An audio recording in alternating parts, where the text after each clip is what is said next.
Welcome to Mama's Flightpath. I'm Jools and I'm so grateful you have tuned in today as we navigate the thrills and the turbulence of transitioning to work as a mama with clarity and purpose. Because this isn't about going back, it's about taking off. Today I'm joined by the beautiful Jo Reeves. She's a transformational change coach, and we discuss what on earth that actually means and how coaching can help you prepare your new world. We get to know why that job as a coach is so important to Jo as a single working mum, and how she empowers other women like us to take control of our path. I am still trying to navigate a sense of balance. That is this mother paradox where there is a societal expectation that women should work as if they're not a parent or don't have children, while simultaneously parent as if they don't work. Jo shares with us some of her tools to empower other women like us around confidence, self-esteem and self-worth. And ladies, we've got some work to do. No one's going to do it for us. Sorry. It's a wonderful and beautiful conversation, and I hope you enjoy it. Hello, gorgeous Jo. This is such a treat. Well, the treat is all mine, and I'm in awe of the neon. Yeah. Got to light up that pathway, haven't we? You gotta Got to shine a light on it. There it is. Light on it. It looks incredible, and it's an absolute privilege to be here with you today. Likewise, I feel very much the same, Jo. So let's start with you, Jo. Tell us a little bit as a transformational change coach, I believe is what you call yourself. So tell us a little bit about what that is. Yeah, it feels big, doesn't it? A transformational change coach. Yeah. Here's the thing. I'm a coach. The coaching world loves an acronym. So I'm a PCC coach with the International Coaching Federation, the ICF. And I've been working as a coach. I was working this out. So it's nearly 8 years professionally in terms of being qualified with the ICF. Prior to that, though, my work has always been with individuals. I've always worked in a inverted commas kind of supportive role and working with human beings. My work before I was a coach was working within substance misuse and addiction, where I worked in some really romantic places, Jools, like homeless hostels, probation offices and HMP prisons. But that is the work that I think gave me, I earned my stripes working with human beings. And so in answer to your question, transformational change coach, what does that mean? Well, I work with the whole person. A lot of coaches, and this is brilliant by the way, work with the behaviour, work transactionally, work very, very goal driven, and that's fantastic. But the work that I do is transformational. I look at the whole person. And whilst it isn't therapy, it is certainly therapeutic. I love that. And when you describe and you work with the whole person, what does that look like? Yeah. Well, it means that we look at the behaviours that are familiar, the behaviours that we see, the behaviours that we're aware of, but also the things that may be driving the behaviours, the stuff that maybe we're not so familiar with. And often they sit behind the behaviour. So that might be sort of our value system, our beliefs, our history, the path that we've walked before. So when I think about the whole person, I'll look at what's brought them to this space, where they've been before, and what is it that sits behind that behaviour. I also think about, so if I'm working as an exec coach, I never say that we're just going to purely work around work or career goals. I'll be thinking about who they are as an individual, whether they're a parent, whether they're not a parent, their family systems, their friendship groups, what their likes are outside of work, because all of that matters. Who we are is how we show up. And so that's what I mean by considering the whole person. There's so many things in there, isn't there, that I'm thinking, gosh, like behaviours and what's behind those. Can you change those? And that whole person that you're talking about feels like you were describing an onion there. What all these elements of you. Like, you can't just look at that one singular thing, being a parent, and maybe I'm ambitious and I want a career, and how do you fold all of those in with your values and like how you want to show up? It's really complicated. It is. And we're always forming different layers too, to use the onion analogy.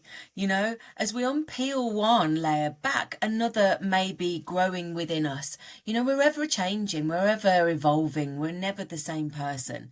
We're not. It's organic, right? We're organic. And so it's interesting that you talk about being a mother, being a parent, whether you are a parent or you've wanted to be, and you've identified of being a parent, whether you are or you're not. All of this is really important because I think it's all about identity, how we show up in the world, and perhaps even the labels that we give ourselves or the labels which other people give to us too. And I think that's something that I often invite consideration and reflection on in the coaching space. Interesting. So what label do you give yourself, Jo? Blimey, that's a good question. Yeah, thank you for asking me that question. On many things, because whilst I've introduced myself to you and your listeners as Jo, inverted commas, the transformational coach, woo! But I'm Jo, the single working parent. I'm Jo, Isaac's mum. I'm Jo, who's perimenopausal. I'm Jo, who's also happily divorced. So I'm all these things. I'm Jo, who's sometimes a stand-up comic. I'm all sorts of things. I'm Jo, the brummie, if you can't already tell with my dulcet brummy tones that leak out. I'm many things, and all of those things can be present at the same time. Wow. Oh, I've got so many questions. What's resonating with me is you talked about how we evolve and our onion layers can grow, or we can shed some. And you shared there with us, so vulnerably, thank you, how you're a mum and you're a single mum.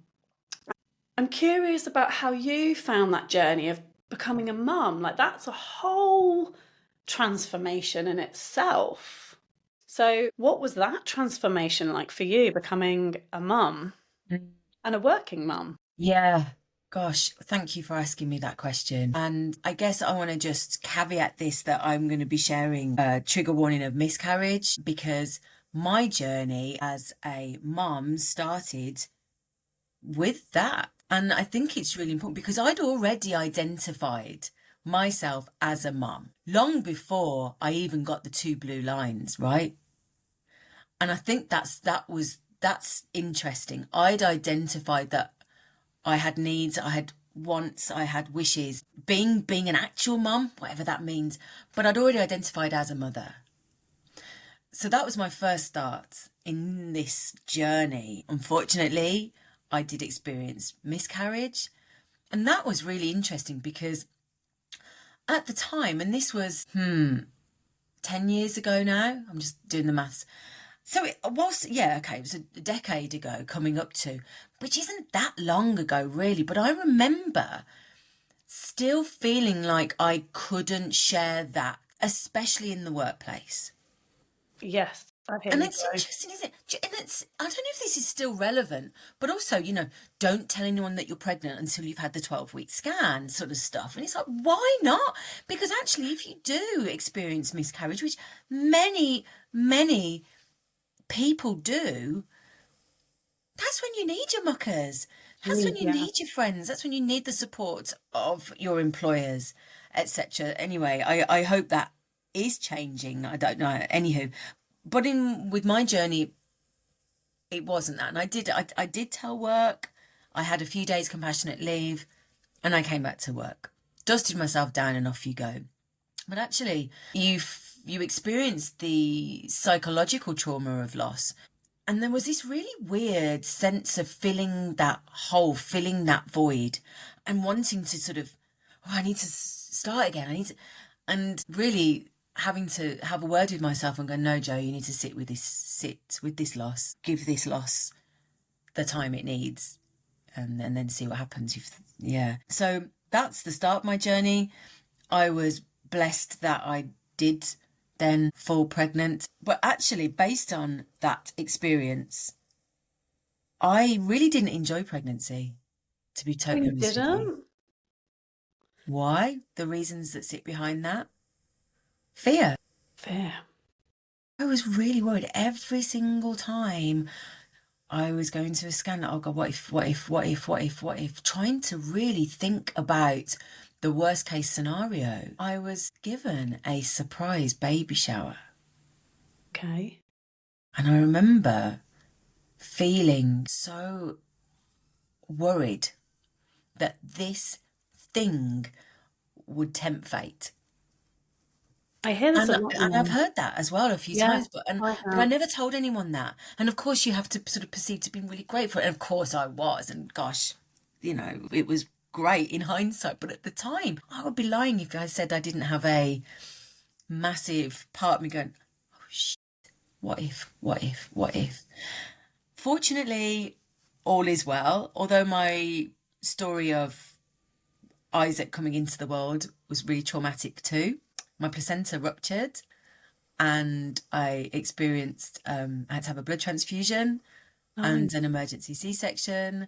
And again, isn't this really interesting? I'm sharing this with you, and I think I have done the work. I think, have I, Jo? Yes, I have. But it's still, you, all of this sort of big trauma, and then you're presented with your child and right, there you go, get on with it. It's really interesting, isn't it? So yeah, Isaac was born through quite a scary C-section. All is well. By the way, I do have to tell you this story. It's interesting. Isaac was £10 when he was born. oof, he was a big one. The wonderful surgeon who saved our lives, she was phenomenal. And she was from South Africa. She was really, I won't do the accent, the really distinct accent. And she popped her head over the screen and she said, my darling, your vagina's going to thank you. I said, why? Said, because he's absolutely huge. And then presented me with a toddler.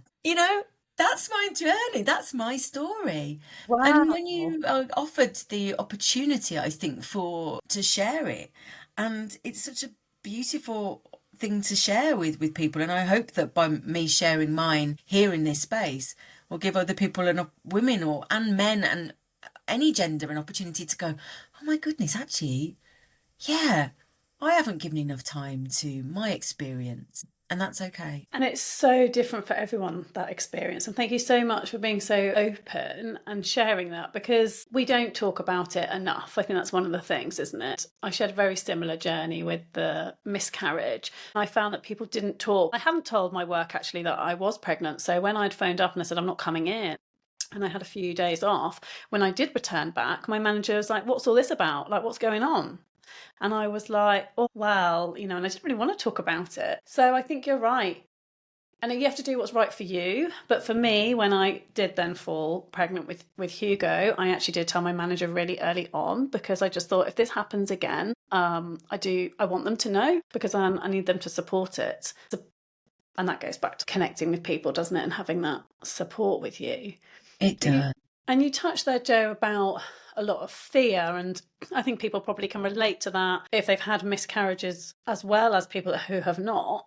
I think there is that fear, isn't there, of like, I just need to get this baby in my arm. It's 9 long months. That fear can kind of show up in many ways. I'm wondering, where is that fear now? And you know where I'm drawn to respond? I feel that I am still trying to navigate a sense of balance. That is this mother paradox, where there is a societal expectation that women should work as if they're not a parent or don't have children, while simultaneously parent as if they don't work. And when I did work for an organisation, I was constantly mindful of the asking for flexibility to attend assemblies, to attend the concerts, to attend parents' evenings, to attend the fates or whatever it might be.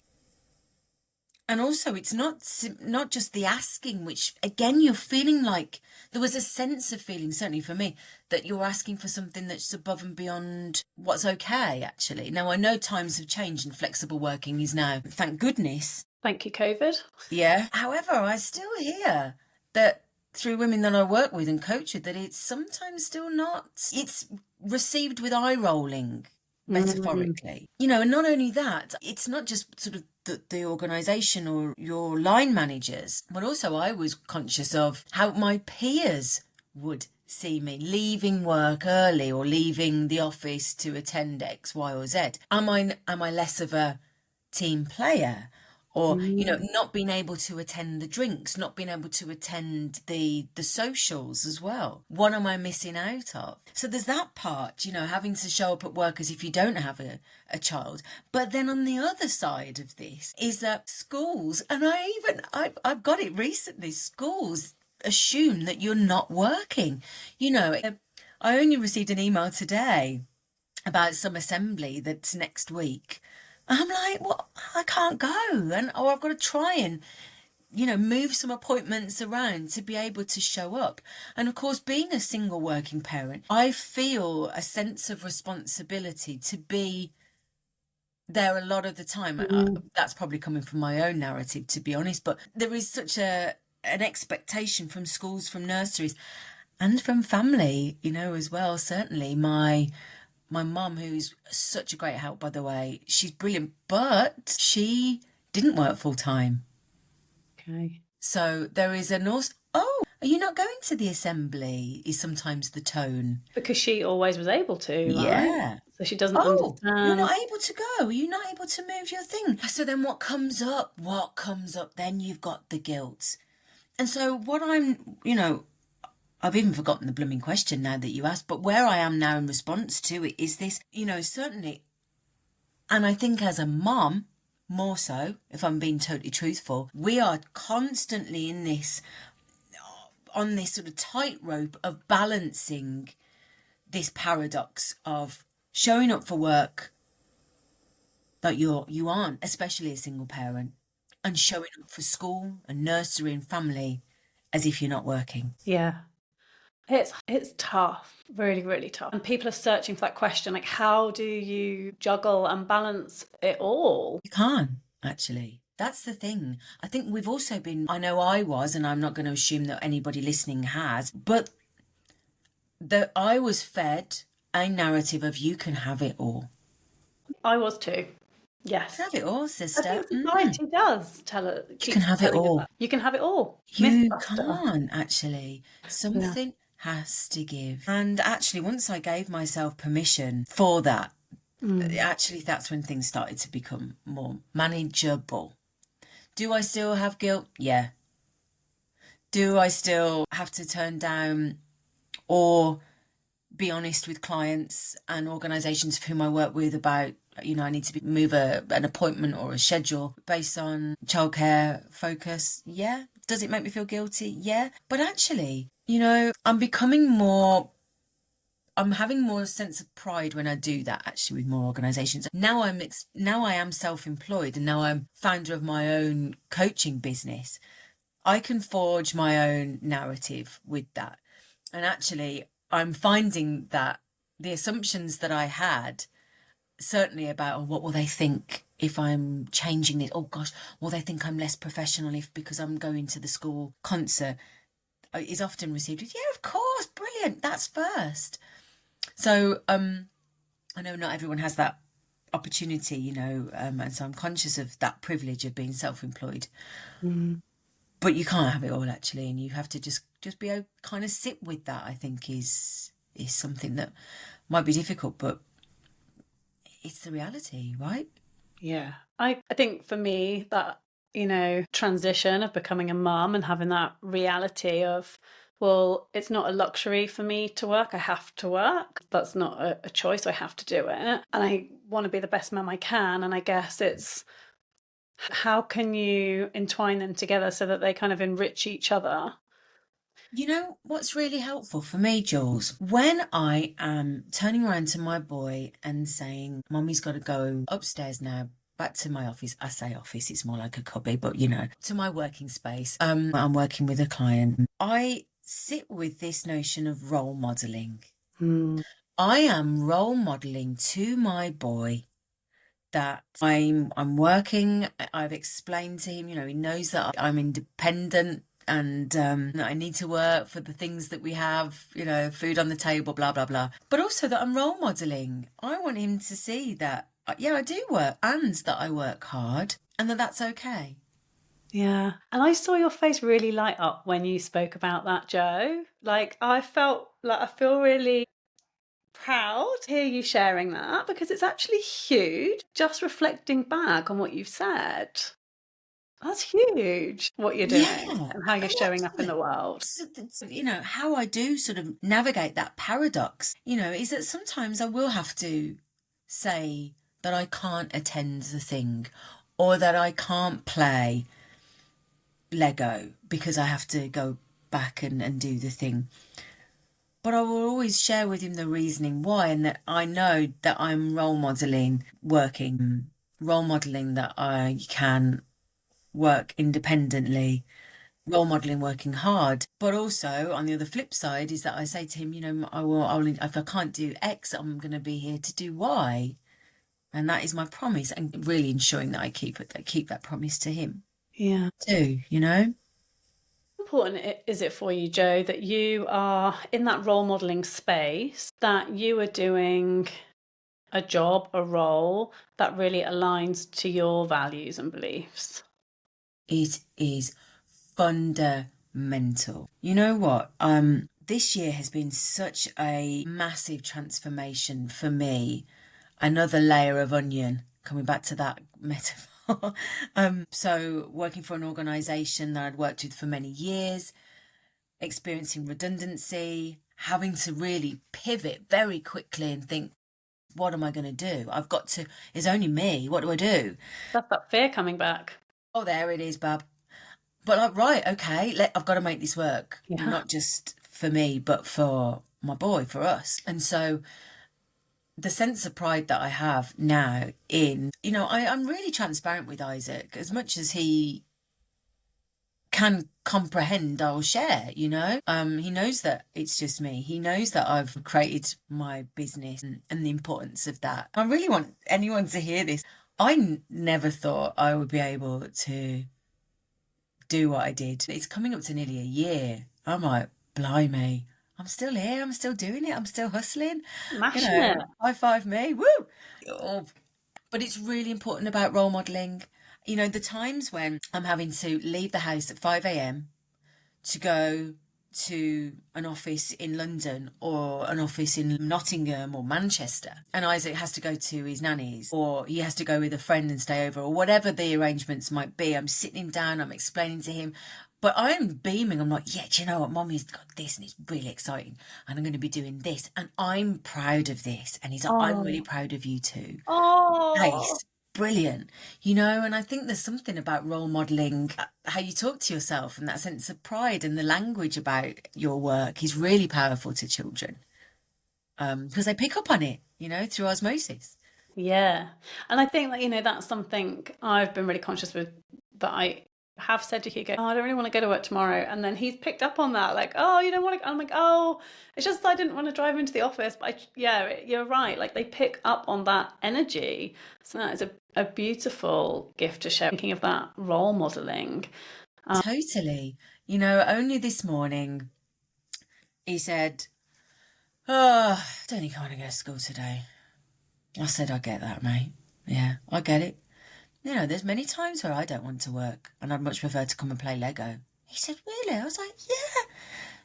There's sometimes we have to just, think about, well, how long have I got to be there, or how long, what positives am I going to take from this? But also that it's okay that you don't want to do it.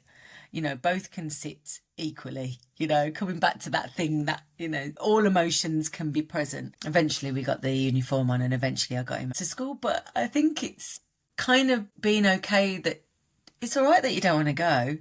We all get that from time to time. Yeah, we do, don't we? Of course we do. And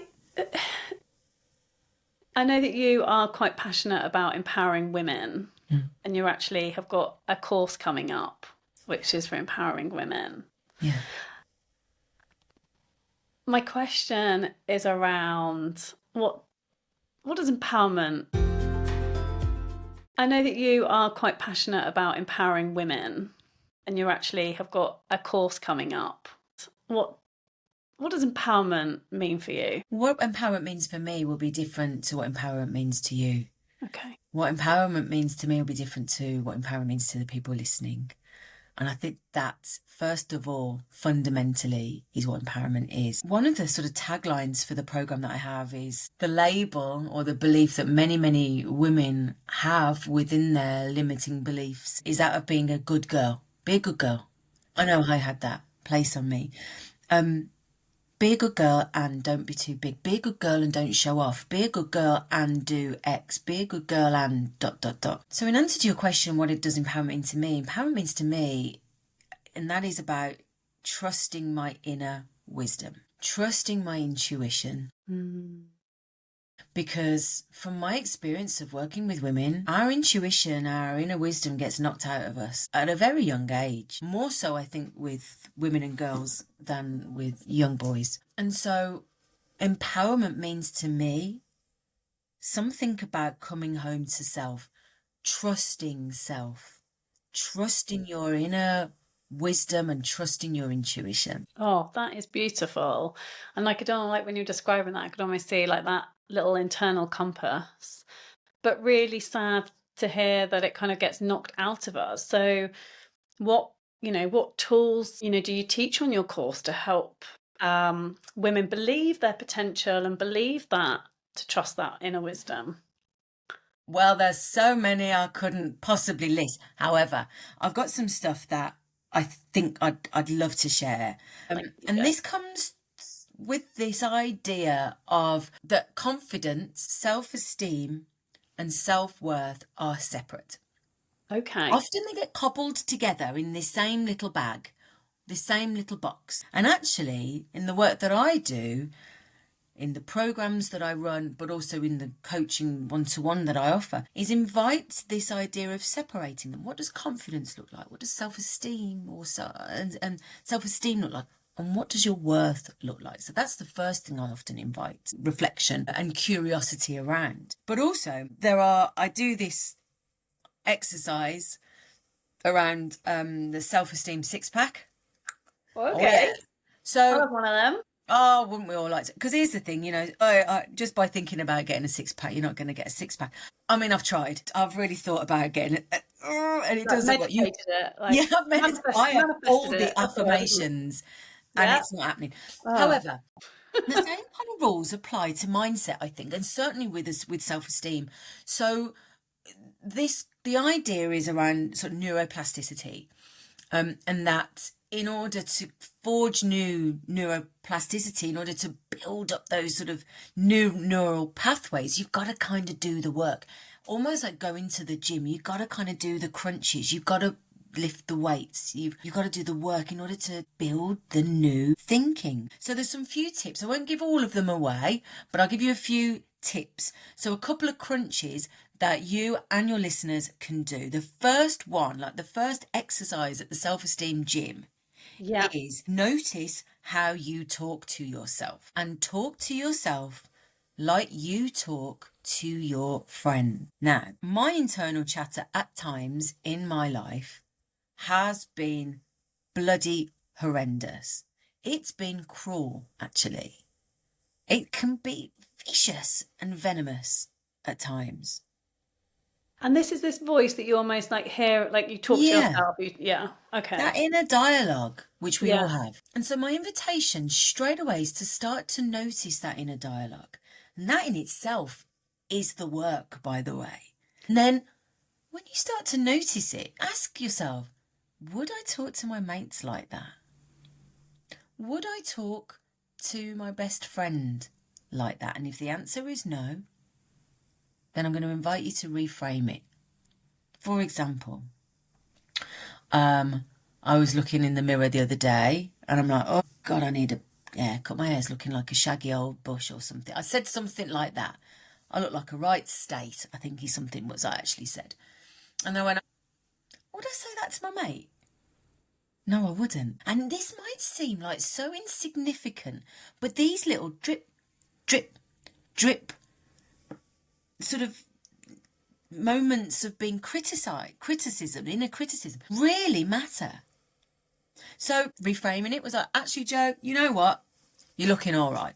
You're looking all right. You're looking fabulous. Thanks, Bab. But these things, notice it and reframe it.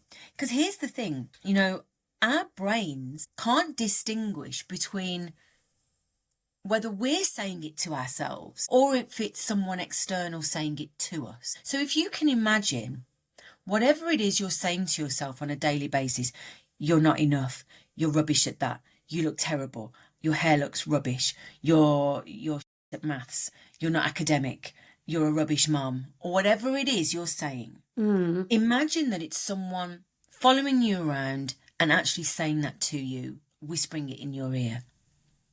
Because that's actually what's happening. That is it. That is what is being impacted in your brain. It can't distinguish whether it's you saying it to you or it's somebody else. So once you start thinking, blimey, that's what, these things matter. Every single kind of, oh God, I'm so rubbish at that. Oh God, I'm such a terrible this. Or, oh, I'm a rubbish cook. Really? Reframe it. Be a bit more pleasant to yourself. Speak and talk to yourself like you're your best mate. That's the first exercise in the self-esteem gym. And when you say reframe, Jo, are you literally like what you did with your hair? Do you stop yourself and then you say it differently? You catch yourself saying that? Whoa, hold on.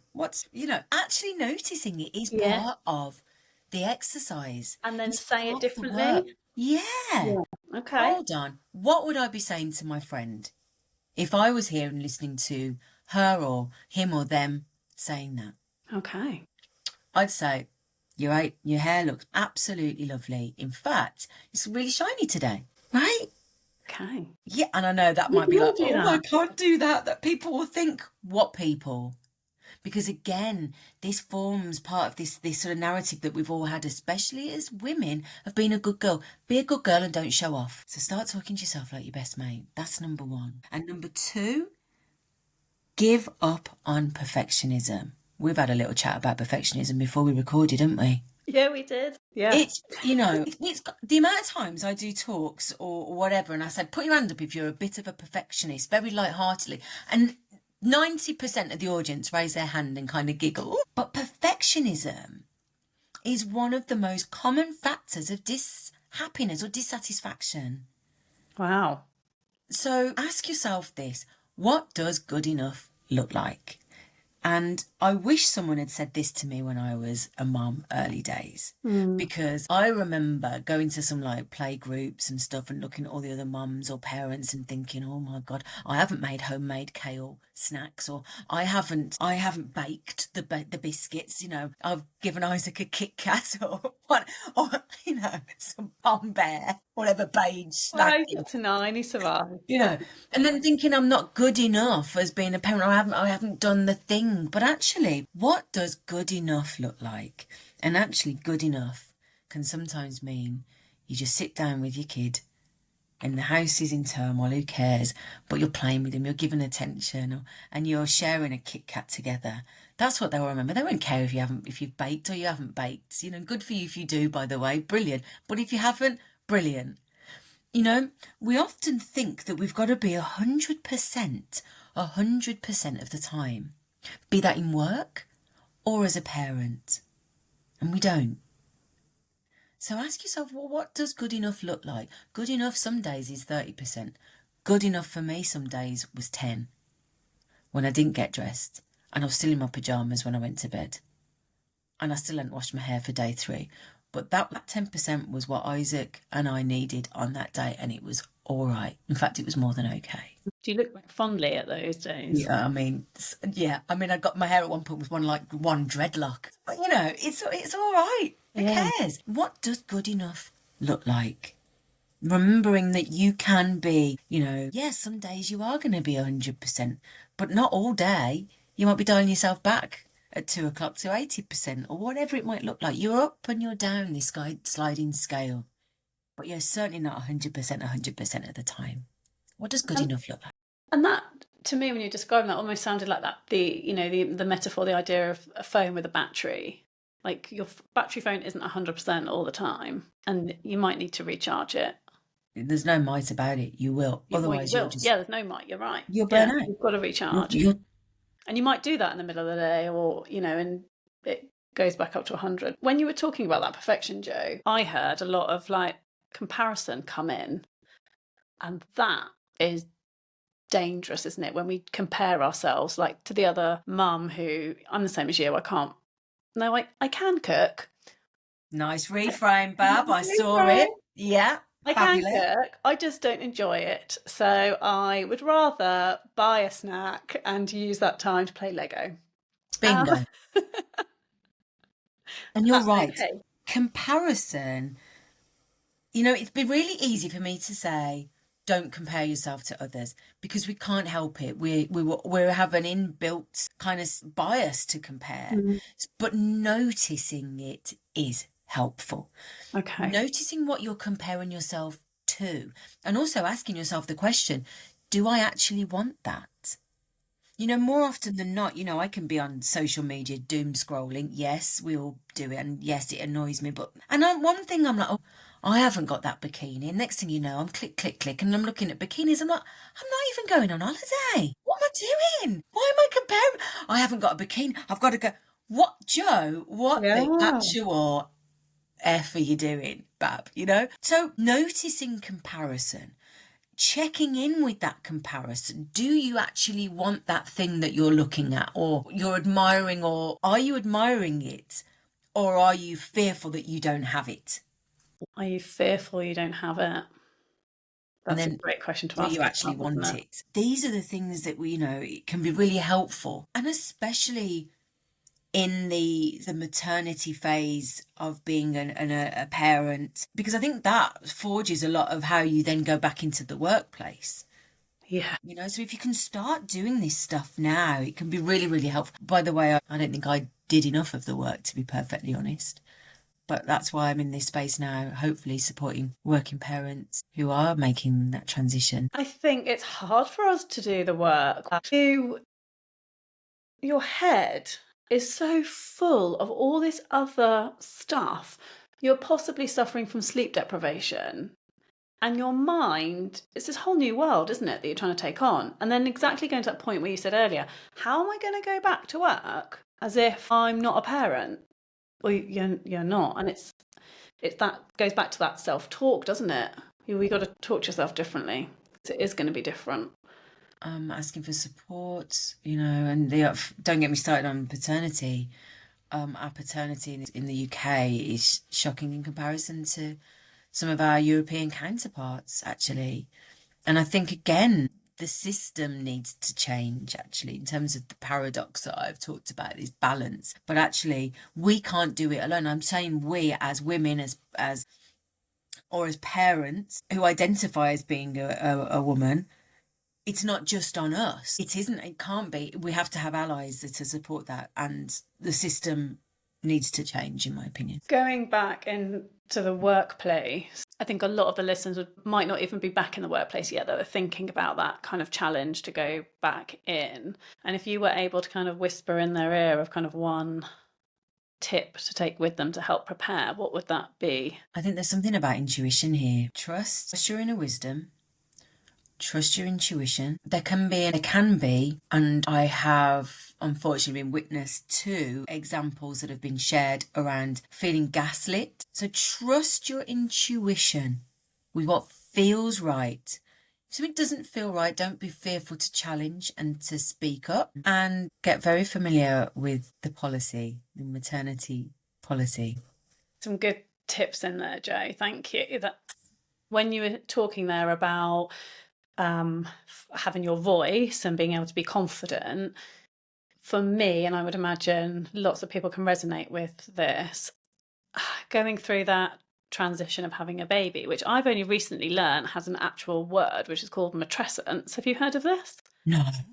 Oh my goodness, but this is a whole nother podcast. There's a whole word, it's called matrescence, which relates to, if you imagine you've got this coming up not too long with your son, but when you go through adolescence, we give people grace for going through adolescence because their body changes and their hormone changes and they change. They're changing into a new person.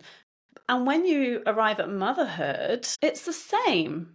It's known as matrescence, but we don't honor that. And I love how you use that word wisdom and like letting us get in touch with kind of that new innate wisdom that we have as mums, and how we are becoming these new people. And I've heard like mums say, I just can't wait till I can get back to who I was, or I can't wait Yeah, till I can yeah. bounce back. And I'm like, that's never going to happen. Like, you are a different person. You've gone through this humongous change. The onion metaphor is coming The back. You're onion. ever evolving, you're ever growing new layers from within.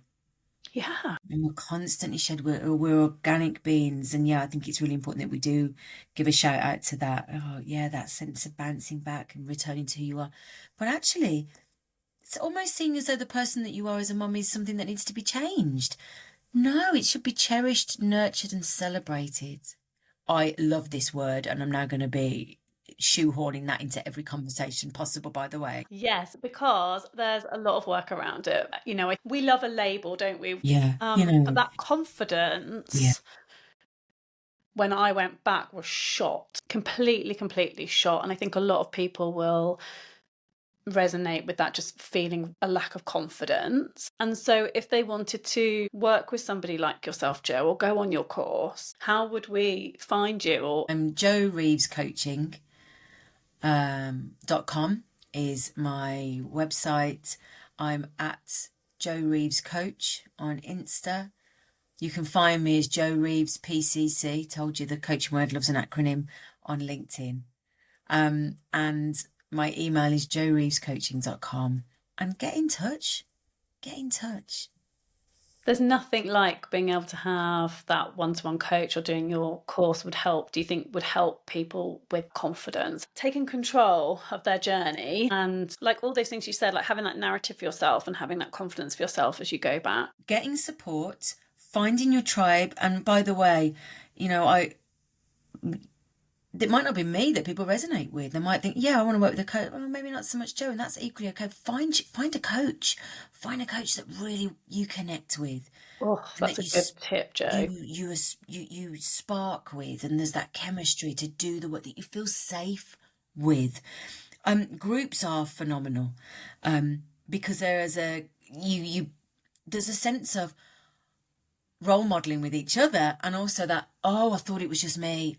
You do that too. Oh my God, that's so brilliant. There's a sense of that connection, and that can be really, really helpful. So whether that's through groups, coaching groups, the work that I do, or other coaches offer, but the sense of connection is essential, I think. So true. So true. Before we go, Jo, I love that you've ended there on that sense of connection. And for me, it's really important that we finish on asking you a few hot seat questions, if that's okay. Here we go. I'll try my best. Okay. If your journey had a theme song, what would it be? I know you're a music lover. So Yeah, Moving On Up by Primal Scream. What? Where did that come from? That was Moving On Up by... Primal Scream. Okay, do you want to give us a note? Let me tell you, the song has followed me throughout my life. Wow. And I bumped into Bobby Gillespie, who's the lead singer of Primal Scream, in a Sainsbury's just over a year ago, and I was like, oh my God, and we spoke for about 10 minutes, and it was an incredible moment. And then I really tussled with this because another one is Inner City Life by Goldie, and I also weirdly bumped into Goldie whilst at the ballet. Weird. And anyone who knows Goldie, I was like, wow. And again, I had a great conversation with him. So Moving On Up by Primal Scream, Inner City Life, Goldie. Love that. Thanks, Jo. I'll creating a little Spotify. Spotify, now that's on point. That's on brand. Isn't it? I'll add it to them. Thank you, Jo. What is your go-to act of self-care that helps you show up to be yourself? Two Be things. your best self. Yeah, two things. In the morning, I have a kitchen rave. Oh, I love tunes are on loud, and we will listen to drum and bass, jungle, 80s rave music. And in complete contrast, I do practice yoga 2-3 times a week. That is very opposite, isn't it? And both of those equally allow you to show up at your best. If you had a magic wand, what are the cultural shifts that you would create to support working mothers? We touched on this, didn't we, today, about the cultural. What would you like to I think see? it's back to that mother paradox. Mm. that sense. That's what I would change. Societal expectations of women, parents showing up as if they don't have children, and while simultaneously parents parent as if they don't work. That's what I would change. Wow, that would be great, wouldn't it? Imagine Wouldn't that. Wow, it? that'd be lovely. Do you have a mantra or a phrase that keeps you going through tough days? As a Brummie, there's an expression we use a lot, just it's yes, bab. Yes, bab. Come on, yes, bab. I often say that to myself. When my narrative is somewhat off, though, I will ask myself, will this matter in a year's time? Oh, that's a good one. Will this matter in a year's time? I've heard lots of people say, will this matter like tomorrow or like a shorter frame? Why in a year? The time frame will feel right for you. A year is often, because in a day's time, it will still probably matter, whatever the thing is. I don't know, you've sent an email out with a typo. Oh, God forbid, but in a year's time, that will not matter. Yeah. It really won't. So works for me. Yeah, But I like insert that. time frame that suits you. But for you, a year, that feels right. Yeah, I like that. Will buying that bikini matter in a year's time? Hell no. No, I could talk to you for hours and hours, and there was so much in there that I feel like we could have unpacked even further. But thank you so much for sharing your inner wisdom and how, you show up as a mum and how that's been really important to you in your career, and sharing how we get that six pack. I mean, I'm disappointed that I can't just manifest it and I'm going to get it. I've got to put some work in. Listen, try keep those affirmations, and absolutely, I want to high five you. First of all, thank you for inviting me. What a privilege. Secondly, you're doing it. You're doing the role modeling. You're being brave. You're being courageous, and I want you to know that I absolutely high five and I'm in awe of you. Thanks, Jo. You've been an inspiration to me, and that's why I wanted to have you as my first guest. So thank you so much. Good luck. Thank you. Thank you for joining me on Mama's Flightpath. I hope today's episode inspired and empowered you. To support the show, please share with a friend and leave a 5-star review wherever you get your podcasts. This really helps us reach more mamas. I'd love for us to stay connected. Simply visit the website mamasflightpath.com. See you next week. Until then, fly high and shine bright, mama.